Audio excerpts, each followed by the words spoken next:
Bonjour à toutes et à tous, soyez les bienvenus dans ce nouveau tutoriel sur Blender 3D avec la fabrique d'univers. Aujourd'hui, nous allons voir ensemble comment bake une texture à partir d'un ou plusieurs matériels sur un ou plusieurs objets. Alors, comme d'habitude, c'est le moment de mettre le petit pouce en l'air, l'abonnement, d'activer la cloche, et c'est parti! Et nous voilà donc dans Blender. Comme vous pouvez le voir ici, j'ai avec moi un petit lutin. Voyons comment celui-ci se compose.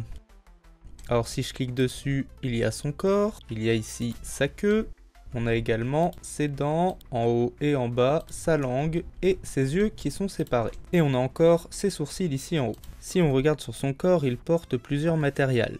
Ici on a la skin pour sa peau, on a le cloth pour son pantalon et on a une deuxième skin pour l'intérieur de la bouche.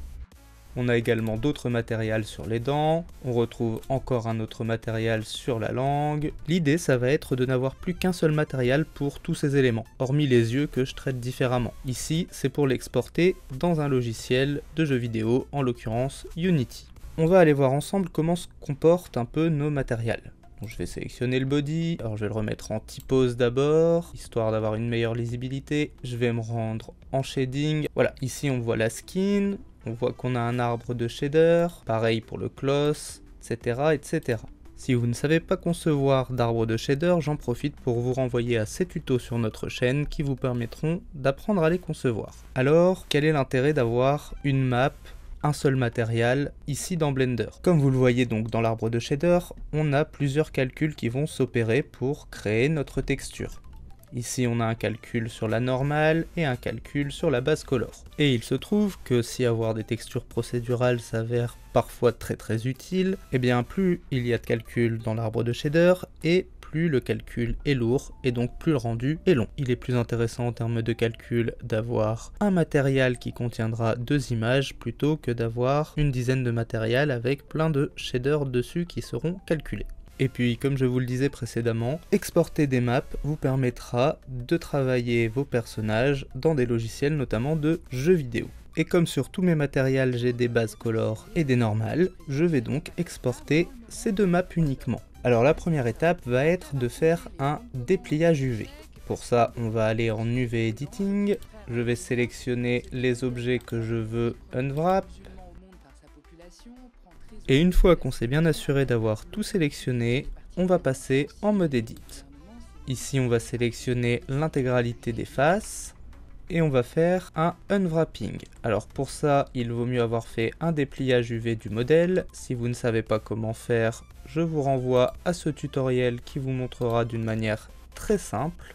Mais rassurez-vous, il y a aussi une solution automatique. Ici dans le viewport 3D, je vais faire U pour ouvrir le menu d'UV Mapping et je vais faire Smart UV Project pour automatiser l'unwrap.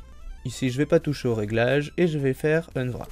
Et comme vous pouvez le voir, ça a bien unwrap tout le modèle. Par contre, il y a encore un petit souci, c'est qu'on a besoin d'avoir un peu de marge autour de nos objets. Pour ça, on va tout sélectionner avec A, on va se rendre dans le menu UV et on va faire Pack Island. On va le mettre à 0.01 et on va faire Pack. Et ici, comme on peut le voir, ça a tout rangé. Alors pour ma part, je vais refaire un unwrap classique avec mes marques sim. Et là, j'ai une marge à peu près correcte. Et une fois qu'on a ce découpage UV, on va se rendre en shading. Et ici, pour pouvoir obtenir nos images de texture, il va d'abord nous falloir des images vierges pour les supporter. En l'occurrence, une pour les normales et une pour la base color. Ces mêmes maps devront être mises sur chacun des matériels qui vont être bake sur l'image. Alors je vais venir ajouter une image ici, je vais faire Shift A et je vais chercher une image. Je sélectionne image texture et sur le nœud, je vais venir faire New. Alors je vais la renommer lutin mauve. Je vais ajouter 2K parce que je vais le faire en 2048. Puis je vais tout sélectionner et faire un copier. Ici, hop, je vais sélectionner les deux et mettre 2048. Et on peut faire New. Maintenant cette image, je vais la dupliquer. Donc je vais faire Shift D et pour l'instant il s'agit de la même image. Donc ici je vais venir cliquer sur les deux petites feuilles pour faire une nouvelle image. Elle est toujours en 2048. Je vais coller mon texte et ajouter normal derrière pour savoir que c'est la map des normales. New image. Et voilà, on a bien maintenant deux images. Je vais sélectionner les deux images. et je vais faire un clic droit copie pour pouvoir aller les copier sur les autres matériels. Mais avant de partir, je vais sélectionner uniquement celle-ci. Et je ferai de même sur chacun des matériels. Alors on y va, close, je fais un CTRL V et je ne sélectionne que celle-ci. Skin, CTRL V et je sélectionne celle-ci. Je vais aller faire pareil sur les dents, la langue.